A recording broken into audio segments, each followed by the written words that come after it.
নমস্কার। সাত সমুদ্র পারে কবিগুরু রবীন্দ্রনাথ ঠাকুর। দেখছো নাকি নীল মেঘে আজ আকাশ অন্ধকার? সাত সমুদ্র 13 নদী আজকে হব পার। নাই গোবিন্দ, নাই মুকুন্দ, নাই কো হরিশ ঘোড়া, তাই ভাবি যে কাকে আমি পড়বো আমার ঘোড়া। কাগজ ছিঁড়ে এনেছি এই বাবার খাতা থেকে, নৌকো দে না বানিয়ে অমনি দিসমা ছবি এঁকে। রাগ করবেন বাবা বুঝি দিল্লি থেকে ফিরে, ততক্ষণ যে চলে যাব সাত সমুদ্র তীরে।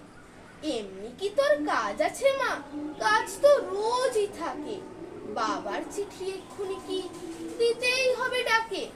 নাই বা চিঠি ডাকে দিলে আমার কথা রাখো, আজকে না হয় বাবার চিঠি মাসি লিখুন না কো।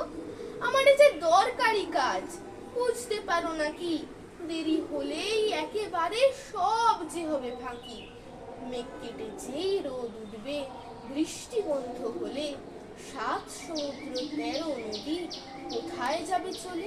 নমস্কার।